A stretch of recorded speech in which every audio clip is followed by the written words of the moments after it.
Guys a very welcome back to my channel. अब ये बताओ मुझे कि ओवर थिंकिंग किस किस को हो रही है। देखो, जिन लोगों को भी ओवर थिंकिंग हो रही है ना, आप ये मान के चलो कि आपका रिजल्ट पॉजिटिव आने वाला है। ये बातें मैं इसलिए बोल रही हूँ बिकॉज ओवर थिंकिंग एक ऐसी चीज़ है, आपको तभी होती है जब आप चीज़ें एक्सपेक्ट कर रहे होते हो। और जब आप चीज़ें एक्सपेक्ट कर रहे होते हो तो आपको पता होता है कि हाँ, आपके इतने इतने मार्क्स हैं और चांसेस हैं कि हो जाएगा। जब हमें पता होता है ना कि हमारे चांसेस कम है तो हम ओवर थिंकिंग नहीं करते बिकॉज हम क्लियर होते हैं। कहीं ना कहीं हमारा एक पार्ट ऑफ माइंड क्लियर होता है कि नहीं होने वाला है ना, हो जाए तो चमत्कार है। हम वो चीज़ अलग बात है कि हम कहते हैं यार हो जाए, मेरा हो जाए। वो ओवर थिंकिंग नहीं होती। वो ऐसे होता है कि वो हम पॉजिटिव चलते हैं, ठीक है। लेकिन जब हमारे नंबर बन रहे होते हैं और जब हमें लग रहा होता है कि यार अगर इंटरव्यू में अच्छे मार्क्स आ गए तो क्लियर हो जाएगा, तब ओवर थिंकिंग होती है। और ओवर थिंकिंग ऐसी नहीं होती कि हाँ हो जाए, ये होता है कि हो जाएगा तो क्या करूँगी यार, प्रेशर भी बहुत होता है बैंक में और ये सब चीज़ें। और ये होता है फिर नहीं हुआ तो क्या करूँगी, अभी तो मेरे पास कोई ऑप्शन भी नहीं है। तो ये सब चीज़ें हम इस वीडियो में डिस्कस करने वाले हैं। अगर आप भी ऐसे इंसान हो जिससे डिस्कस करने के लिए कोई नहीं मिल रहा, क्योंकि कोई आपका दुख दर्द नहीं समझेगा IBPS AFO एस्पायरेंट के अलावा, तो इस वीडियो पे बने रहिए बिकॉज हम ऐसी बहुत सारी बातें डिस्कस करेंगे जिससे आपकी दुख दर्द पीड़ा ओवर थिंकिंग ये चीज़ें ख़त्म हो जाएंगी। और उसमें ये चीज़ें भी आएंगी कि हाँ, वर्क प्रेशर कितना होता है, सिलेक्शन हो गया, आपकी क्या हालत होगी, क्या खुशी मिलेगी, क्या गम मिलेगा, वो सब चीज़ें हम डिस्कस करने वाले हैं। तो टेंशन लेने की ज़रूरत नहीं है। देखो, शुरू करते हैं। सबसे पहले तो ओवर थिंकिंग हो रही है क्योंकि अभी मेरे ख्याल से 8 मार्च हो गई है। 8 मार्च हो गई है। इसी के साथ सबको हैप्पी वुमेंस डे, क्योंकि आज वुमेंस डे है। सब अपनी मम्मा को, दीदी को, सबको, जो भी आपकी ज़िंदगी में वुमेन है, जो महत्व रखती है, उसे हैप्पी वुमेंस डे विश करना, ठीक है। इसके अलावा 8 मार्च के बाद आप देखो तो एक हफ्ता मार्च को ऑलरेडी निकल चुका है। 3 हफ्ते बचे हैं मार्च के। 1 अप्रैल को एज़ यूजुअल रिज़ल्ट आ जाता है। अब ये प्रॉब्लम ज़्यादा इसलिए हो रही है क्योंकि पहले जब रिज़ल्ट आता था तो 1 अप्रैल को ही आता था, लेकिन एग्ज़ाम लेट शुरू होता था, इंटरव्यू लेट होता था, तो हमारा वेटिंग पीरियड ना इतना लॉन्ग नहीं होता था। लेकिन अब जैसे मेरा 18 फरवरी को इंटरव्यू था, तो 18 अभी मार्च को 1 महीना हो जाएगा और 1 महीने से भी ज़्यादा का वेटिंग पीरियड है। तो वी आर, जो वेटरन्स होंगे ना वो समझ पा रहे होंगे कि we people are suppose to take up 1 month of waiting, ठीक है। उससे ज़्यादा हमें ज़्यादा ही खलबली मचने लग जाती है।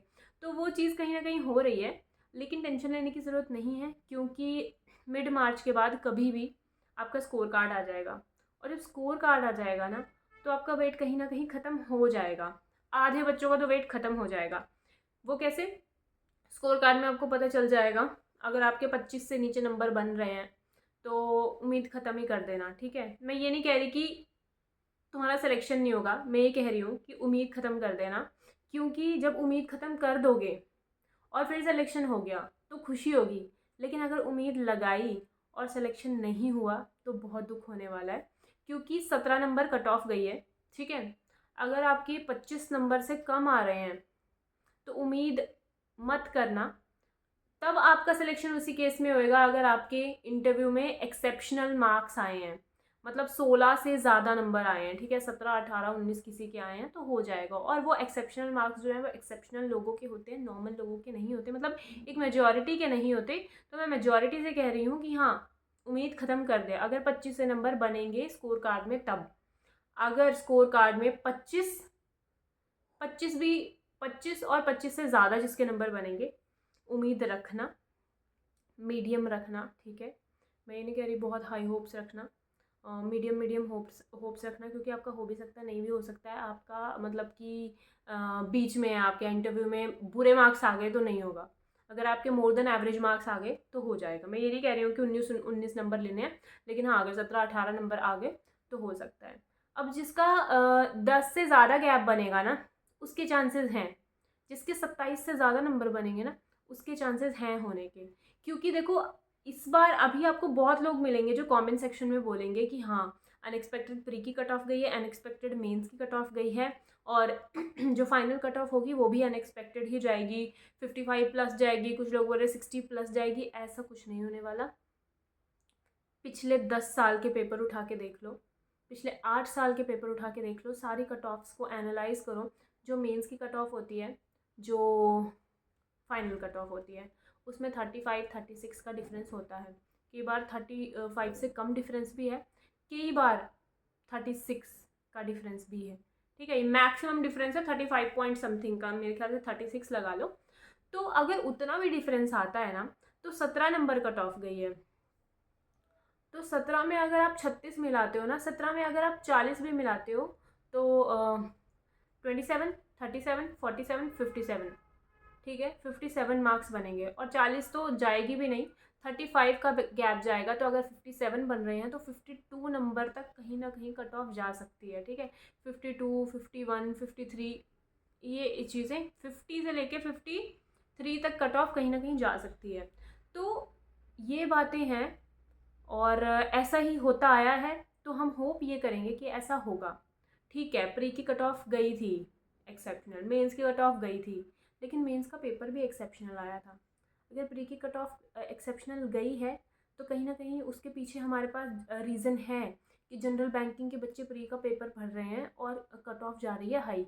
लेकिन ये डिफरेंस जो ज़्यादा आएगा उसका कोई ज़्यादा लॉजिकल रीज़न नहीं होगा। हाँ, एक रीज़न बन रहा है, लेकिन वो अभी तक नहीं है। वो रीज़न ये बनता है कि 17 से ज़्यादा, 17 से लेके 25 वाली लाइन में बहुत कम बच्चे हों, या 26-27 वाली लाइन में बहुत कम बच्चे हों, मैक्सिमम बच्चे अबव 27 ही हों। लेकिन ऐसा जनरली नहीं होता है, क्योंकि एक रेंज होती है, जनरली एक रेंज होती है बच्चों की, और उसमें बच्चे फॉल कर रहे होते हैं। अगर ऐसा होता तो 17 नंबर शायद कट ऑफ ना जाती। ओके, बहुत कम चांस हैं इन चीज़ों के, तो टेंशन लेने की बिल्कुल भी ज़रूरत नहीं है। और अब कुछ बच्चे तो ये मेरे मेरे जैसे बच्चे ना, ये भी टेंशन ले रहे होंगे कि मैं कभी कभी ये सोचती हूँ कि अगर नहीं होगा तो क्या करूँगी। मैं बहुत टेंशन लेती हूँ, ठीक है, कि नहीं होगा तो क्या करूँगी, और जॉब क्या करूँगी, प्राइवेट जॉब दूँगी, नाबार्ड की तैयारी करूँगी, क्या करूँगी। ठीक है, नाबार्ड के बारे में भी नेक्स्ट वीडियो लाने वाली हूँ, तो बने रहना चैनल पे। ठीक है, इसके अलावा कुछ लोगों को ये प्रॉब्लम होती है कि भैया अगर हो गया तो क्या करेंगे। सब लोग बोलते हैं वो प्रेशर वाली जॉब है, अच्छा एएफओ में, हाँ प्रेशर वाली जॉब है, ट्रांसफ़र वगैरह बंदा हैंडल कर लेता है, लेकिन मेन सबका ये होता है कि हाँ प्रेशर वाली जॉब है, तो आप कैसे हैंडल करोगे। तो देखो, कहते हैं ना कि सपने सपने तब तक ही रहते हैं जब तक वो नहीं हासिल हुए होते। जो वो हासिल होते हैं तो वो सच्चाई बन जाते हैं, और they remain no more special. वो आपके लिए जनरलाइज हो जाते हैं, जैसे डेली लाइफ है। तो कभी ना कहीं, कभी ना कभी आपका ये सपना जनरलाइज हो जाएगा। जब आपको जॉब मिल जाएगी, 1 साल हो जाएगा, तो आप इसे सपना नहीं मानोगे, तो आप खुद को ब्लेस्ड नहीं समझोगे, क्योंकि शुरू शुरू में लगता है अच्छा, उसके बाद तो बंदा नॉर्मलाइज हो जाता है कि हाँ ये मेरी ज़िंदगी का पार्ट था। तब शायद आपको लगने लग जाए कि हाँ प्रेशर है। देखो, प्रेशर किस जॉब में नहीं है आजकल की ज़िंदगी में। अगर आप बोलो कि मैं पैसे कमा लूँ और मैं मज़े भी कर लूँ, तो वो बात नहीं है। जो लोग रिटायर होने वाले होंगे ना इस टाइम पे, उनके ज़माने में होता होगा, क्योंकि पॉपुलेशन बहुत कम थी, लोग बहुत अच्छे थे। आजकल के लोग इतने एक्टिव है, जीने नहीं देते हैं। ठीक है, और आजकल सरकारी में भी, प्राइवेट में भी, सब में प्रेशर है। ठीक है, लेकिन आप ये सोचो ना कि उसमें प्रेशर है तो आपको वर्किंग आवर्स में है, आपका काम ख़त्म, आप बैंक से बाहर आ गए, आपको कोई कॉलिंग नहीं करनी है, आपको कहीं के बॉस को जवाब नहीं देना है। आप जब बैंक जा रहे हो तब आपका प्रेशर शुरू हो रहा है, तब आपको अपना काम करना है, और जब आप बैंक आ रहे हो तो कोई टेंशन नहीं है कोई आपको। आजकल प्राइवेट जॉब्स में इतना प्रेशर है कि सुबह 7 बजे से लेकर रात को 12 बजे तक कॉल्स आती रहती हैं, तो एटलीस्ट वो तो नहीं होगा ना। और अगर आप पे प्रेशर आएगा, वर्स्ट के सिनेरियो में देखो प्रेशर नहीं होता इतना। ये चीज़ें जो हैं बहुत वेरी करती हैं, bank to bank, branch to branch, area rural है, अर्बन है, आपका स्टाफ सपोर्टिव है। ठीक है, ये सब चीज़ें प्रेशर को बढ़ाती घटाती हैं। अगर आपका स्टाफ सपोर्टिव है, आपको चीज़ें सीख ली हैं आपने जल्दी, तो आपको प्रेशर उतना नहीं फील होगा। अगर आपके बैंक में पर्याप्त स्टाफ है तो भी आपको प्रेशर उतना फील नहीं होगा। अगर आपकी किसी ऐसे रूरल एरिया में पोस्टिंग हो गई जहाँ पे इतनी जनसंख्या ही नहीं है, या जहाँ इतना लोग ले ही नहीं रहे हैं लोन, या बैंकिंग एक्टिविटी उतनी हो ही नहीं रही है, तो भी आपको उतना प्रेशर नहीं होगा। तो ये सब चीज़ें जो है ये मिला के प्रेशर को वो करती हैं। आप ऐसे नहीं सोच सकते कि आप जॉब लग रहे हो और आप पे वो डाल देंगे सर पे कि हाँ भाई ये करो। ठीक है, ज़िंदगी किसी तरीके से तो चलती है। जब हम स्कूल गए थे तो एक दिन ऐसा भी था ना, जब हमारा स्कूल में पहला दिन था, जब हम किसी को भी नहीं जानते थे, तो तब भी हमने हैंडल किया था। और मैंने तो 5-6 स्कूल बदले हैं, और हर बार वो न्यू डे, न्यू फ्रेंड्स बनाना, नए माहौल में ढलना बहुत मुश्किल होता है। लोग पूरी पूरी स्कूलिंग एक स्कूल से करते हैं, स्कूल चेंज नहीं करते, क्योंकि उन्हें पता है कि बच्चे के लिए बहुत डिफ़िकल्ट होता है अरेंज करना। तो जब वो चीज़ें आप हैंडल कर सकते हो, तो ये भी हैंडल कर सकते हो, ऐसी कोई बात नहीं है। और देखो, लड़कियों के लिए, लड़कों के लिए भी मैं बोल रही हूँ, दोनों के लिए, ज़िंदगी में ऐसा नहीं है कि आप बिना तनाव के जो है ज़िंदगी आपकी कट जाएगी। घर पे भी प्रेशर होता है, प्राइवेट जॉब में भी प्रेशर होता है, लेकिन बड़ी बात ये है कि आपको जब प्रेशर के पैसे मिल रहे हैं, और जब आपको अपना काम कंप्लीट करने के पैसे मिल रहे हैं, तो वो जो मंथ के एंड में जो आपको खुशी होगी ना, वो आपको, वो दैट वुड बी अनकम्पेरेबल, है ना। आपको ऐसे भी लाइफ में प्रेशर होगा, लड़का है, लड़की है, आप आगे जाके शादी करोगे, आगे जाके आपके बच्चे होंगे, जब उन बच्चों को पढ़ाना होगा, जब उन बच्चों की फ़ीस देनी होगी, जब उनको पालना होगा, बड़े होके वो ताने मारेंगे आपने हमारे लिए क्या किया है। प्रेशर होगा ज़िंदगी में, निराशा ही होती है। देखो, जो सयाने लोग हैं ना, हम इस टाइम पे शायद वो चीज़ें नहीं समझते हैं, लेकिन दे आर हार्ट ब्रोकन, क्योंकि उनके बच्चे उन्हें वैसे नहीं रख रहे जैसे वो उन्हें रखते थे। तो उनकी लाइफ में तो निराशा ये कि हमने इन्हें पाला पोसा, इतने मुश्किल से एक बच्चा पलता है और उसे बड़ा किया, और अब ही और she is not supporting us, है ना, हमारा बच्चा हमें सपोर्ट नहीं कर रहा।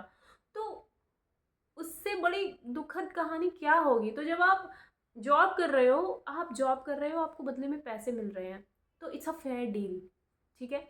तो प्रेशर के बारे में मत सोचिए। सरकारी जॉब होना, आपको उस तरीके की रिस्पेक्ट मिलने लग जाती है सोसाइटी में कि भाई ये तो सरकार, देखो सरकारी नहीं होता बैंक, लेकिन फिर भी सरकारी के इक्वलेंट ही कंसिडर करते हैं लोग।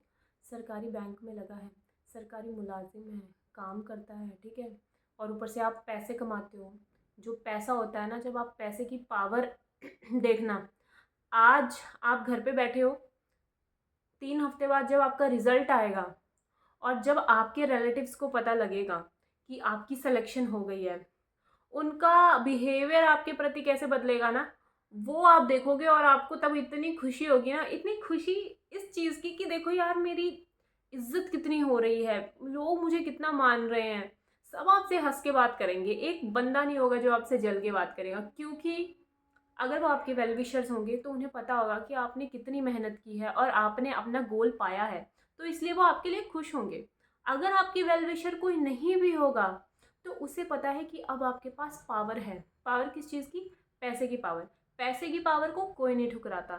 उन्हें पता है जब भी उन्हें ज़रूरत होगी वो आपसे मांग सकते हैं ठीक है। तो वो आपसे अच्छे से ही बात करेंगे, आपसे बना के ही रखेंगे, क्योंकि पैसे वाले इंसान से तो कौन नहीं बना के रखता। कुछ लोग तो ये भी बिलीव करते हैं कि हाँ, अमीर दोस्त बनाओ, है ना, मज़े करने हैं ज़िंदगी में। तो ये चीज़ें होती हैं, टेंशन लेने की ज़रूरत नहीं है। एक हफ्ता रुक जाओ। आज 8 तारीख हो गई है, 9, 10, 11, 12, 13, 14, पिछले साल 15 को स्कोर कार्ड आ गया था, तो हो सकता है 13 को भी आ जाए, 14 को भी आ जाए, क्योंकि जो IBPS है ये थर्सडे फ्राइडे को ज़्यादातर रिजल्ट निकलता है, थर्सडे फ्राइडे और मंडेज़ को, है ना। तो एक हफ्ता रुक जाओ, आपको पता चल जाएगा कि आपके मार्क्स कितने आए हैं। और देखो, सबके लिए मैं ये आशा करती हूँ कि जितने भी मेरे सब्सक्राइबर्स हैं, जिन लोगों ने भी मेहनत की है, 1 अप्रैल को सबका अलॉटमेंट आना चाहिए कि हाँ, provisionally you have been allotted to this bank. और मुझे पता है उसके बाद भी एक अलग सी, मैं ना बहुत चीज़ें अलग अलग सिनेरियोज लेके ओवर थिंक करती हूँ। मुझे नहीं पता तुम लोग करते हो या नहीं। मैं एक सिनेरियो ये भी ले रही थी कि चलो प्रोविजनल अलॉटमेंट अगर आ जाती है, उसके बाद भी तुम्हें वेट करना पड़ेगा। वो किस चीज़ का वेट? कि कॉल लेटर कब आएगा। कॉल लेटर मेरे ख्याल से शायद मई में आता है, तो 1 महीना लग जाता है कॉल लेटर आने में भी। और उसमें लिखा होता है कि आपको ट्रेनिंग के लिए यहाँ यहाँ आना है विद इन दिस डेज, और फिर वहाँ से आपको पोस्टिंग मिलेगी। तो वो एक अलग वेट होगा जब आप शॉर्टलिस्ट हो जाओगे। लेकिन हाँ, वो वेट इतना ज़्यादा हैवी नहीं लगता जितना अब वाला लग रहा है, क्योंकि तब आपको पता लगता है, तब आपको पता लग जाता है कि you have been selected. And second thing कि तब आप फिर शॉपिंग वगैरह करने लग जाते हो, ठीक है। और फिर दावते शावते जब आप अपने रिलेटिव्स को बताते हो कि हाँ हमारा हो गया है, फिर सब आपको बुलाते हैं अपने घर, ठीक है। नहीं, मुझे नहीं पता आपके यहाँ बुलाते होंगे या नहीं, लेकिन हाँ, होता ही है कि इंसान को पता है कि अब मैं 1-2 महीने बाद कहीं ना कहीं बिजी हो जाऊंगा, मुझे टाइम नहीं मिलेगा कहीं भी जाने का। तो हम ट्रिप पे जाते हैं, हम कपड़े खरीदते हैं, हम we visit our friends and family as much as we can, क्योंकि हमें पता है कि इसके बाद कहीं ना कहीं हम बिजी हो जाएंगे। तो वो वेट बॉदर नहीं करता है, क्योंकि बहुत खुशी होती है। तो यही सब चीज़ें मैनिफेस्ट करो, मैं तो ये कहती हूँ, एक हफ्ते में। और जब आपका स्कोर कार्ड आ जाएगा, जब हमारा स्कोर कार्ड आ जाएगा, वो वीडियो धमाकेदार होने वाली है, क्योंकि उस that is gonna be the crux of IBPS AFO की। हाँ, प्री सबका हो जाता है, वो हमें पता चल चुका है कि किसका हुआ किसका नहीं। अब सबसे बड़ा सीक्रेट यही है कि मेंस में कितने मार्क्स आए, क्योंकि मेंस के मार्क्स ज़्यादा मैटर करते हैं, और मेंस के मार्क्स पे ही सिलेक्शन डिसाइड होगा। होप सो, आई होप कि सबके अच्छे नंबर आए, और सब लोगों जिन्होंने भी मेहनत की है सब सेलेक्ट हो जाएं। एंड मेरे बारे में तो मुझे कुछ नहीं पता, और अभी तक बस मैं ओवर थिंकिंग करती हूँ, रोज़ ओवर थिंकिंग करती हूँ, और रोज़ अच्छे सिनेरियोज़ भी सोचती हूँ, बुरे सिनेरियोज़ भी सोचती हूँ, और यही सब चल रहा है लाइफ में। आप बताओ, आपकी लाइफ में करंटली क्या चल रहा है? अगली वीडियो देखना मत भूलना, क्योंकि वो नाबार्ड के बारे में होने वाली है। नाबार्ड की तैयारी हम शॉर्टली शुरू करेंगे, क्योंकि जब हम किसी चीज़ की तैयारी शुरू कर देते हैं ना, तो वेट नहीं करना पड़ता उतना। तो मैं सोच रही हूँ कि वेट करने से अच्छा किसी चीज़ की तैयारी शुरू कर दो।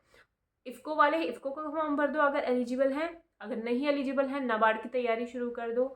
यही दो आगे के रास्ते हैं, मैं आपको बता रही हूँ। वेट करने का कोई फ़ायदा नहीं है, you are just killing your time if you are just waiting and doing nothing else. तो ठीक है, I will meet you in the next video. Till then, bye bye, take care you all.